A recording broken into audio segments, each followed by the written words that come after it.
अच्छा, हम ये लास्ट वाला कर रहे थे कि significant dysmenorrhoea tender bulky uterus है तो suspected adenomyosis and offer TVS. और इफ डिक्लाइंड और not suitable consider trans abdominal ultrasound और एमआरआई, क्योंकि वो कह रहे हैं कि एमआरआई अगर आपको is not use as a first line investigation. अगर आपको एडिनोमायोसिस लग रहा है तो आप एमआरआई कर सकते हैं, या फिर अगर फाइब्रॉइड की सर्जरी आपने प्लान किया है और आपको लग रहा है कि इसको एमआरआई से आपको फर्दर इन्फॉर्मेशन मिल सकती है तो फिर आप एमआरआई करवा सकते हैं। It's not a first line in. अब हम इसमें जो इस गाइडलाइन में उन्होंने फर्दर इसको डिवाइड किया है ना, वो ये है कि if you suspect structural problem like polyp, ये कुछ पॉइंट्स हैं जो कि एग्जाम पॉइंट हैं कि if you suspect structural problem like polyp endometrial hyperplasia BRCA 1 2 patient is on tamoxifen, will you do ultrasound. तो वो यही है कि जिसमें कैंसर के पेशेंट का आपको रिस्क लग रहा है तो आपने अल्ट्रासाउंड नहीं करना पहले। आपने फर्स्ट टाइम अगर अल्ट्रासाउंड और हिस्टोरोस्कोपिक गाइडेड बायोप्सी का ऑप्शन है तो आपने वो हिस्टोरोस्कोपिक करनी गाइडेड है। बायोप्सिस ठीक करनी है, है। यानी आपने स्कैन पे जाना ही नहीं। सही से ये क्वेश्चन बहुत बिल्कुल। आता है कि टीवीएस करना है स्टेरोस्कोपी, टीवीएस स्टेरोस्कोपी एग्जाम में ना। बिल्कुल। इसी पे कंफ्यूज है। ठीक है। तो ये आपको इंडिकेशन याद होनी चाहिए, ठीक है ना। ठीक है आप, ठीक है। ठीक है। No speculum examination if there is no history of structure abnormality. When agreeing treatment option for heavy menstrual bleeding with women, take into account the woman's preferences, any comorbidities, वही जो हमने हिस्ट्री में उसे पूछ लिया है कि आपकी फ्यूचर है कोई, यानी ट्रीटमेंट लेने से पहले आपने कि कोई इसको हार्मोनल COCP देंगे तो कोई प्रॉब्लम तो नहीं शुरू हो जाएगी, प्रेजेंस और absence of fibroids including size number and location, polyps endometrial pathology और adenomyosis, other symptoms such as pressure and pain. अब इसने इस गाइडलाइन में इन्होंने दो तरह से दो सिर्फ चीजों की मैनेजमेंट बताई है। वो ये है कि अगर एक treatment of the women with no identifiable pathology, fibroid less than 3 centimetre in diameter और सस्पेक्टेड और डायग्नोस्ड एडिनोमायोसिस, ये ग्रुप है। ठीक है। लेस देन थ्री ठीक है। सेंटीमीटर फाइब्राइड कोई या फिर कोई आइडेंटिफाइड पैथोलॉजी नहीं है, या फिर सस्पेक्टेड और डायग्नोस्ड एडिनोमायोसिस, तो आपके फर्स्ट लाइन इसमें जो है मायरीना है। ठीक है, क्योंकि ये हम ऑलरेडी इस पॉइंट को हम डिस्कस कर चुके हैं ना। ओके, नेक्स्ट है कि नॉन हार्मोनल में ट्रांजामीन एनसाइड्स, इनकी हमने आप वो भी बता दी थी सक्सेस रेट, इनके साइड इफेक्ट्स मेंशन कर दिए थे। कंबाइंड ओरल ठीक। कॉन्ट्रासेप्शन, साइक्लिकल ओरल प्रोजेस्ट्रोजेंस दे सकते हैं। और इसके अलावा इन्होंने एक पॉइंट इसमें ऐड किया हुआ था कि for gonadotrophin releasing hormone GnRH antagonist, ठीक है, antagonist recommended as option in NICE technology. Hello. Okay, इनमें लिखा हुआ है कि gonadotropin releasing hormone antagonist recommended as option in NICE technology appraisal guidance for treating moderate to severe symptoms of uterine fibroid in some people. ठीक है। आप इसमें अगर पेशेंट के मॉडरेट टू सीवियर सिम्टम है फॉर यूट्राइन फाइब्राइड्स, ये इन्होंने 3 centimetre से कम वाले में भी दिया हुआ है गाइडलाइन में, इसलिए ठीक है। मैंने यहाँ पे ठीक है। मेंशन किया। अदरवाइज 3 सेंटीमीटर से कम अमूमन नहीं प्रॉब्लम करते, लेकिन हम्म। डिपेंड करता है कि वो टाइप ऑफ फाइब्राइड कौन से हैं। ठीक ठीक है। है ना, वो कर भी सकते हैं। तो उन्होंने ये लिंजा गॉलिक्स और रियो गॉलिक्स ये दिए थे, और इसके बारे में फर्दर हम डिस्कस करेंगे अभी ना। If treatment is unsuccessful women declines pharmacological treatment, पीछे वाले सारे ट्रीटमेंट वो कैंसिल कर देती है। वो कहती है ना मैंने मायरीना लेना, ना मैंने ट्रांजामीन पॉन्स्टन फोर्ट, ना हार्मोनल, ना एंटागोनिस्ट। तो फिर आप क्या करेंगे? और symptoms are severe consider referral to specialist care for investigate, जब वो स्पेशलिस्ट केयर पे पेशेंट जाएगी तो फर्दर उसकी इन्वेस्टिगेशन होंगी। आप जो नहीं हुई हुई इन्वेस्टिगेशन उसको कंप्लीट करेंगे, और अगर फार्माकोलॉजिकल ऑप्शंस नहीं ट्राई किए तो आप उसको दोबारा काउंसिल करके इसको ट्राई करवा सकते हैं। अगर वो नहीं मानती तो सर्जिकल ऑप्शंस में सेकंड जनरेशन एंडोमेट्रियल एब्लेशन है या हिस्ट्रेक्टमी है।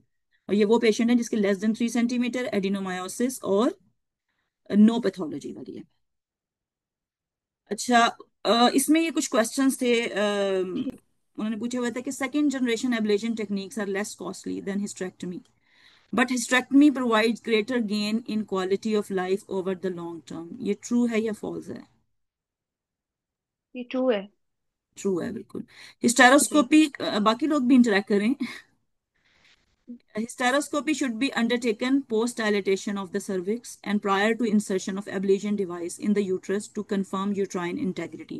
क्योंकि कुछ एंडोमेट्रियल टेक्निक्स ऐसी, एंडोमेट्रियल एब्लेटिव टेक्निक्स ऐसी हैं जिनमें हिस्टेरोस्कोपी की जरूरत नहीं होती, लेकिन उसमें भी वो ये कहते हैं कि अगर आपने पोस्ट डायलिटेशन एक दफा हिस्टेरोस्कोपी करके देखें to confirm the uterine integrity, तो ये ट्रू है या फॉल्स है? पोस्ट यानी एब्लेशन आप कह रहे हैं? यानी प्रायर टू एब्लेशन आपने स्टेरोस्कोपी करनी है? Post dilatation of the cervix. Hysteroscopy should be taken, मेरे क्वेश्चन नहीं समझ आई एक्चुअली ना। Hysteroscopy should be undertaken post dilatation of the cervix and prior to insertion of ablation. पता नहीं, ये इसका नहीं मुझे आइडिया, समझ नहीं आ रही। सॉरी। ये भी ट्रू है, क्योंकि अगर आपने ये भी तो अच्छा। पेशेंट की स्टेरोस्कोपी की गाइडेड नहीं भी है ना उसका जी। एब्लेटिव टेक्निक, फिर भी आप जब डायलिटेशन करें तो उसके बाद इंटेग्रिटी देख लेंगे कहीं फॉल्स पैसेज तो नहीं बना। ठीक है। अच्छा ठीक। अब हम कहते हैं कि पेशेंट की अगर एंडोमेट्रियल एब्लेशन होती है तो मतलब फैमिली कंप्लीट पहले से होनी चाहिए, क्योंकि बाद में तो प्रॉब्लम हो सकती है। तो तो फर्टिलिटी वो नहीं रहती उसकी, क्वेश्चन हाँ। ये है कि endometrial ablation provides effective contraception, it's true और नहीं, ये फॉल्स? फॉल्स है, फॉल्स है ये। बिल्कुल, इसके साथ हमने कॉन्ट्रसेप्शन लाजमी कॉन्ट्रसेप्शन करनी करनी है। है। बिल्कुल। There is no medical advantage to performing medical pre treatment before hysterectomy and myomectomy with GnRH for 3 to 4 months for women with enlarged uterine fibroids. ये भी फॉल्स है, इफेक्ट होता है, फायदा होता है जीएनआर बिल्कुल। देने का। बिल्कुल। और उन्होंने क्या, for women with submucosal fibroid, तो आप उसको, जैसे छोटा है 3 सेंटीमीटर से कम है लेकिन सेंटीमीटर है सब तो वो थ्री सबम्यूकोजल टू है, फाइव तक तो रिमूव आप हो उसको सकता है हिस्टेरोस्कोपिक स्टेरोस्कोपिकली। रिमूवल कर सकते हैं। ठीक है। अब ये नेक्स्ट, वो एक आर्म था, अब ये सेकंड आर्म ये है कि उन treatment of the women with fibroids of 3 centimetre और मोर इन डायमीटर। ठीक है ना, हमने बता दिया कि जिसमें भी स्ट्रक्चरल एबनॉर्मेलिटी को जीपी करेगा तो वो उसको वन स्टॉप क्लिनिक पे भेजेगा। ठीक है ना, अब इसको ऑब्वियसली उसने रेफर टू स्पेशलिस्ट केयर कर दिया है। ठीक है। If pharmacological treatment is needed while investigations and definitive treatment are being organised, तो उसको आप ट्रांजामीन और एनसैड्स दे सकते हैं। वैसे तो वो कहते हैं कि ये इन्होंने 3 सेंटीमीटर लोअर लिमिट रखी है, इससे ऊपर ये 5 का भी हो सकता है, 10 का भी हो सकता है। तो अगर वो 10 सेंटीमीटर है तो क्या आप समझती हैं कि वो मेडिकेशन से ही वो मैनेज हो जाएगा? नहीं, 10 सेंटीमीटर बहुत बड़ा है। ऑब्वियसली अगर 4 to 5 सेंटीमीटर है तो तब आप मेडिकल हम्म। मैनेजमेंट ट्राई कर सकते हैं, लेकिन अगर टेन हम्म। सेंटीमीटर है तो आप नहीं कर सकते ना। लेकिन आप in the meantime transamin time और आप सो। पेंसिल्स बिल्कुल दे सकते हैं। ठीक है। अच्छा, for women with fibroid 3 centimetre और more in diameter, take into account the size, location, number of fibroids and severity of symptom, consider the following treatments. Pharmacological में आप यही वाले, आप उसको अगर छोटा फाइब्रॉइड है 4 to 5 सेंटीमीटर तक, तो आप उसकी मेडिकल मैनेजमेंट कर सकते हैं। उसमें जो वो है मायरीना, उसके लिए सबसे इम्पोर्टेंट क्या चीज़ है कॉन्ट्राइंडिकेशन में, हम उसकी क्या मायरीना की रखेंगे? कि माइलीना की कॉन्ट्रा इंडिकेशन क्या है? वही तो, डिस्टॉर्टेड कैविटी हो हाँ और जी, डिस्टॉर्टेड डिस्चार्ज कैविटी हो, है तो हम प्रेगनेंसी उसको रूल नहीं। आउट हो। बिल्कुल। तो इसमें नॉन हार्मोनल में ट्रांजामिक एंसर्स दे सकते हैं, हार्मोनल में LNGIUS, अगर कैविटी डिस्टॉर्टेड नहीं है। Combined hormonal contraception, cyclical oral progestogen, or ulipristal acetate. This is only indicated in for some premenopausal women. ये पोस्ट मेनोपॉजल या इस तरह की ब्लीड के लिए नहीं है ऑब्वियसली, तो ये प्री मेनोपॉजल वुमेन के लिए, इसकी अभी भी हम डिटेल भी करेंगे। इसके अलावा यूट्राइन आर्टरी एम्बोलाइजेशन हो सकती है फाइब्राइड की, सर्जिकल में मायोमेक्टमी और hysterectomy depending upon patients wishes. ठीक है। अच्छा, अब ये लिंजा गॉलिक के बारे में उन्होंने कहा, people who have symptoms whose symptoms were not severe enough to warrant surgery, वो इतने सीवियर भी नहीं है कि आप उनकी सर्जरी करें, लेकिन उनके सिम्टम्स हैं, और people who wanted to delay और avoid surgery because of the risk और for personal reason such as wanting to conceive, तो लिंजा गॉलिक्स जो है is recommended as an option for treating moderate to severe symptoms of uterine fibroid in adults of reproductive age, only if it is intended to be use for long term treatment. इसको अब short term treatment में इसका effect नहीं आता और ना ही इसको use किया जाता है। अगर आपने लॉन्ग टर्म ट्रीटमेंट करना है, normally for more than 6 month and not for people who need short term treatment, for example before plan surgery, उसके लिए आप वो एगोनिस्ट यूज करेंगे। ठीक है। आप लोगों को समझ आ रही है मैं क्या कह रही हूँ? जी जी। ठीक है, और इसकी डोजेज क्या है कि हार्मोनल एडबैक थेरेपी के तौर पे अगर हार्मोनल एडबैक थेरेपी आपने साथ में अगर देनी है तो 200 मिलीग्राम वंस डेली, और विदाउट हार्मोनल एडबैक थेरेपी तो 200 milligram once daily for 6 month and then 100 milligram once daily, because आप इसको 6 मंथ से ज्यादा ड्यूरेशन के लिए दे रहे हैं।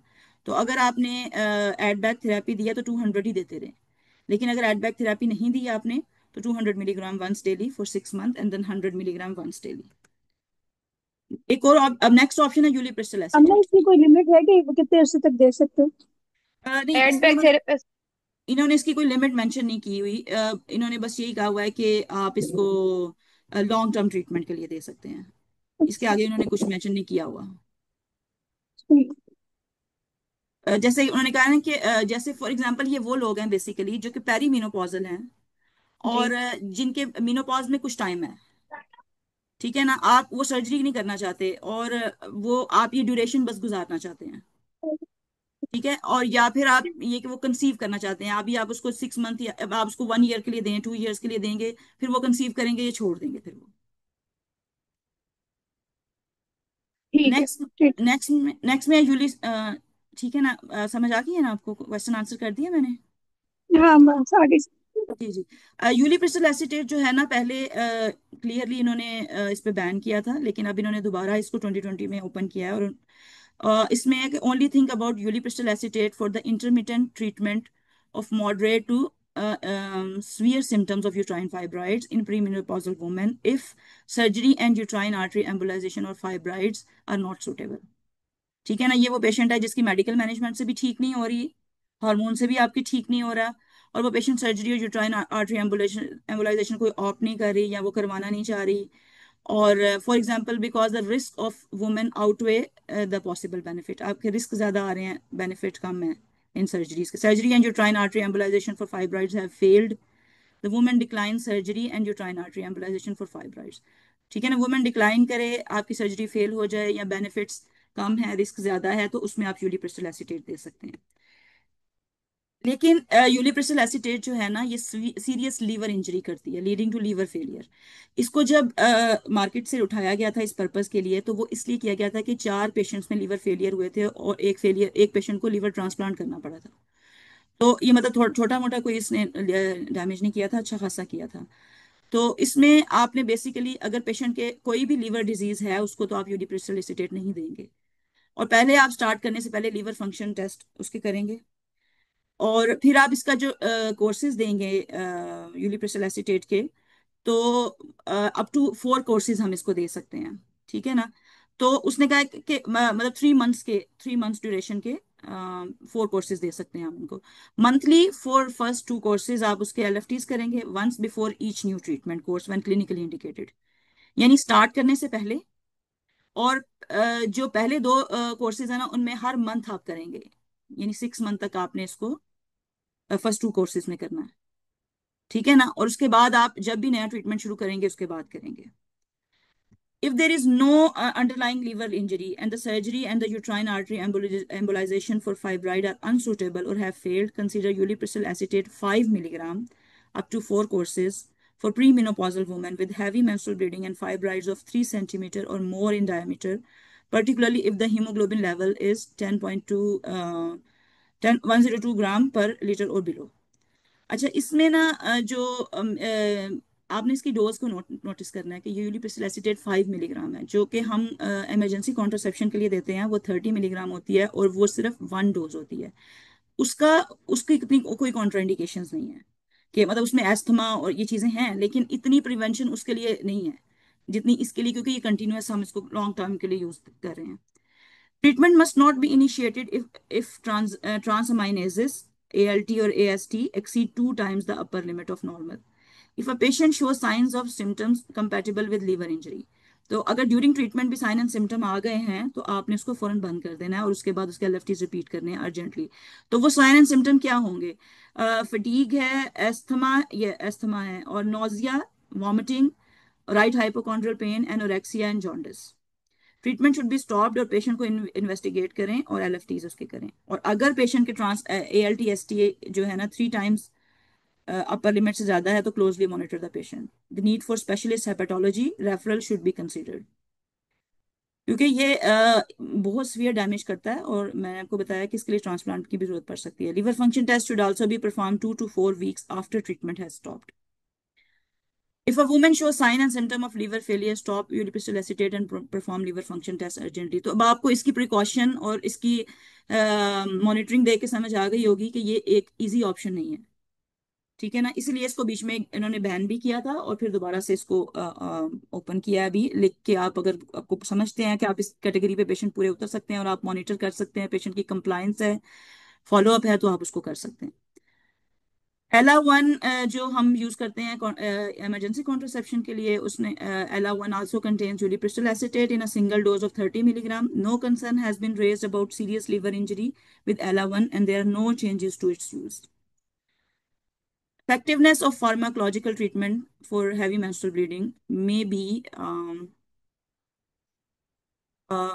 be limited in women with fibroids that are substantially greater than 3 centimeter in diameter।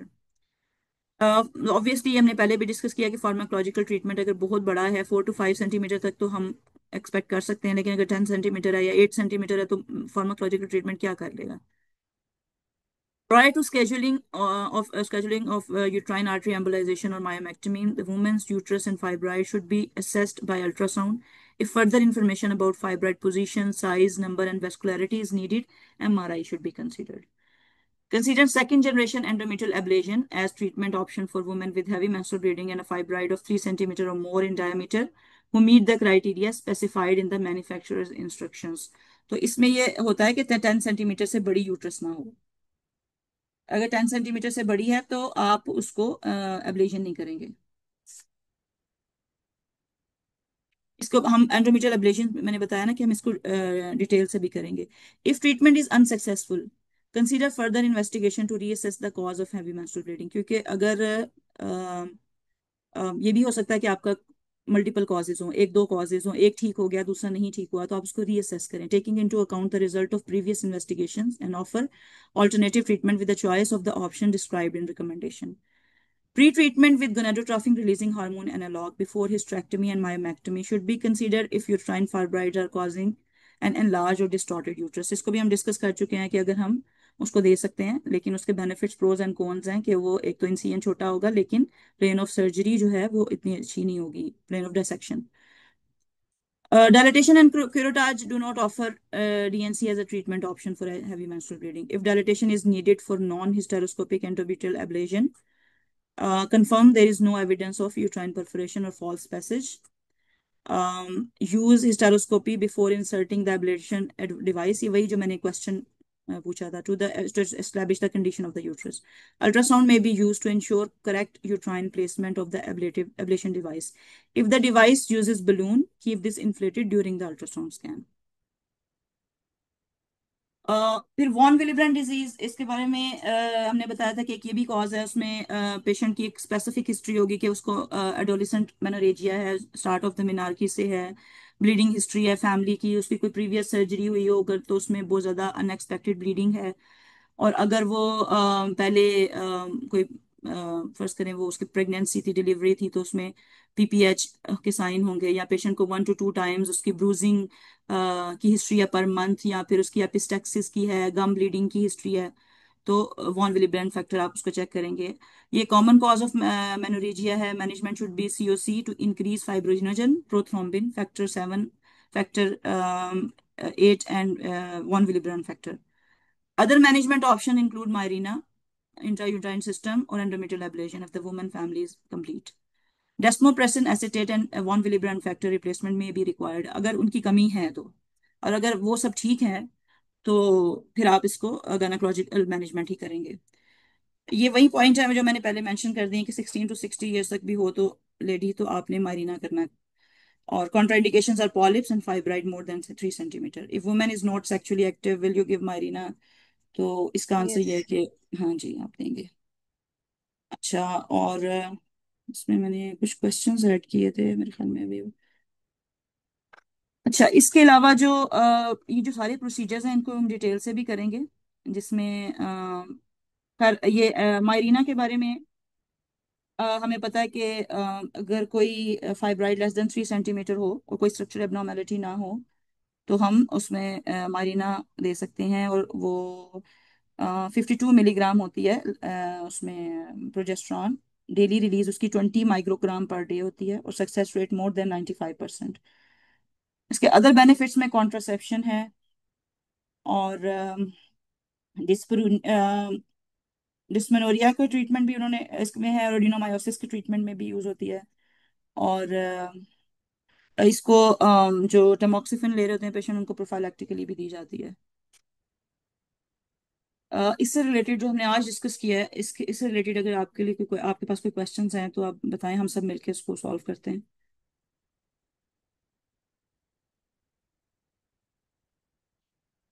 Doctor कुरतलैन, आप मुझे ना उसका बता दें कि अगर कोई सस्पेक्टेड पैथोलॉजी नहीं हो तो वो ऑर्डर में बस नाम ले दें कि फर्स्ट लाइन क्या है, सेकंड लाइन क्या है। फर्स्ट लाइन तो है मैंने कैसे ट्रांसएक्शन कैसी है। उसके बाद फिर COC प्रोजेस्टेरोन ओनली पिल्स हैं। नहीं नहीं, जिसकी पैथोलॉजी नहीं है, फर्स्ट लाइन उसकी मायरीना से होगी ना, फर्स्ट लाइन मायरीना है, कुछ भी हो अच्छा मायरीना, हाँ ठीक है मैं अनलेस की कोई कॉन्ट्राइंडिकेशन है। फर्स्ट मायरीना, सेकंड फार्माकोलॉजिकल हम कहेंगे ये जो आपने बताए हैं, और थर्ड में हम उसकी एंडोमेट्रियल अब्लेशन एंट्रोमेटल होने अब्लेशन हिस्टेरेक्टमी है, ठीक है।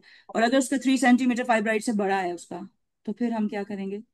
अगर 4-5 सेंटीमीटर तक है, उसके साइज पे डिपेंड करता है, 4-5 सेंटीमीटर है तो मेडिकल मैनेजमेंट ट्राई कर सकते हैं, माइरीना भी हो सकता है, सब कुछ उसमें हो सकता है। लेकिन अगर बड़ा है फाइब्राइड, तो ऑब्वियसली फिर आप उसको उसके आप फाइब्राइड बड़ा है तो उसका साइज कम करके उसकी पेशेंट की हिस्ट्री पूछ के कि वो इसकी क्या डिजायर्स हैं, तो उसमें आप मायोमेक्टमी और उसकी हिस्टेरेक्टमी का कर सकते हैं, फिर वही मैं मायोमेक्टमी। हाँ जी, उसकी फिर प्री मैनेजमेंट। सर्जिकल हो सर्जिकल हो जाएगा। बिल्कुल। और उसकी जो सर्जरी नहीं में हम क्या कौन सी मेडिकेशन यूज कर सकते हैं प्रायर टू सर्जरी? वो ये जो जीना अभी रहना चलो। जो जिसका क्वेश्चन है पूछा और था। जो लेंजोलिक्स। लिंजो। नहीं नहीं, वो नहीं नहीं, वो दूसरे तो वो है ना, जो वो तो एंटागोनिस्ट हैं, और वो हम लॉन्ग टर्म ट्रीटमेंट के लिए यूज करते हैं। हम यूज जीना करेंगे इसमें इथेनॉल। GnRH agonist. हाँ। ये तो जी ना आज एनालॉग से करेंगे। हाँ जी, जो एंटागोनिस्ट है वो लॉन्ग टर्म ट्रीटमेंट के लिए करते हैं, और वो 6 मंथ से ज्यादा के लिए आप यूज करते हैं। और अगर एडबैक थेरेपी होगी तो 200 मिलीग्राम देंगे, और अगर एडबैक थेरेपी आपने नहीं ऐड करनी तो 6 मंथ के लिए आप 200 मिलीग्राम दें, उसके बाद आप 100 मिलीग्राम देंगे। ठीक है। और यूनिप्रिस्टल एसीटेट के बारे में बता दें कितनी खतरनाक है।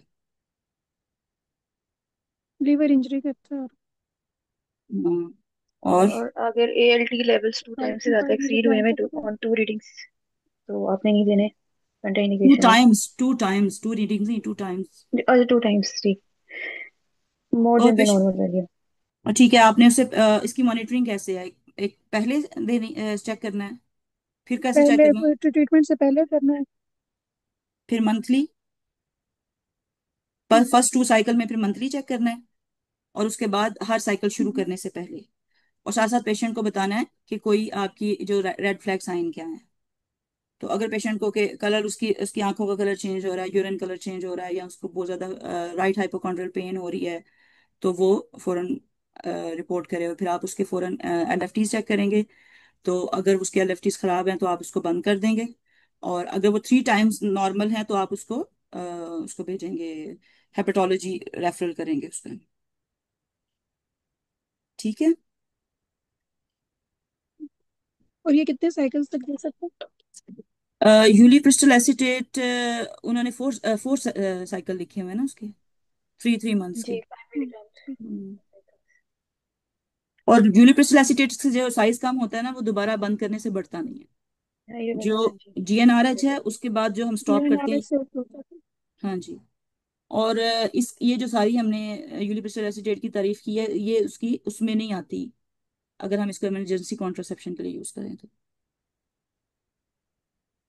ठीक है। सेफ्टी पॉइंट बता दें कि इस पेशेंट के सेफ्टी पॉइंट्स क्या थे।